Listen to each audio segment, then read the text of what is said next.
ওরা খারাপ বিক্রি করে।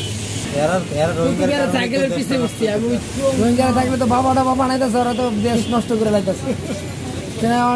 সমস্যা হয়েছে, মানুষ বিপদে পড়ে আইছে, ওরা যদি খারাপই না করে থাকতে পারে, আর যদি খারাপই করে তাহলে থাকতে পারবো না, এনে থাকার দরকার নেই করে বাইক করে। নাহলে যদি এরা খারাপই করে, ইয়াবে কি বাবা টাবা বানায় না, ঠিক আছে, এগুলা বানায় খায়, মানুষকে বিক্রি করে ধ্বংস করতেছে দেশটা, আমগো বাংলাদেশে, তাইলে করে বিদায় করে দেওয়া সবচেয়ে বেটার।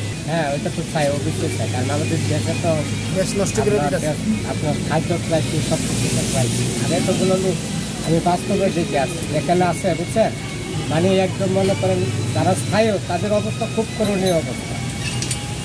একটা রুমের ভিতরে মনে করেন 10 জন 12 জন থাকতেছে, তারা তো সমস্যা, মানে জর্জরিত সমস্যা, কিন্তু কাউকে তো বলতে পারতেছে না।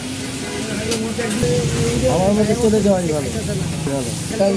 বাংলাদেশে আছে, বাংলাদেশ তো এমনিতেই জনবহুল, এরা আরো অনেক লোকগুলো আছে, আমাদেরও ক্ষতি করতেছে, তাদেরও ক্ষতি হইতেছে, তাদের তারা চলে যাওয়াই ভালো হবে। যে দরকার ছিল তখন আমরা সাহায্য করছি, ঠিক আছে, এখন তো অনেকটা দিন হচ্ছে, এখন তারা আস্তে আস্তে চলে যাওয়াটাই ভালো হবে।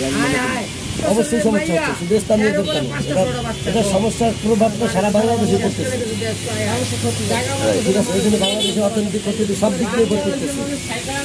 আমার মতে আমি বলতেছি যেটা আমাদের দেশ থেকে চলে যাওয়াটাই ভালো হবে, এটাই বেটার মনে করি। তো আমাদেরই জায়গা হয়নি, এই যে আমাদের নদী ভাঙে যেতেছে, অনেক নদী ভাঙে গেছে, বাড়িঘর চলে গেছে, ওরা থাকে কই, এদের তো খবর নেই না, রোহিঙ্গাদের খবর কেন নিতেছে?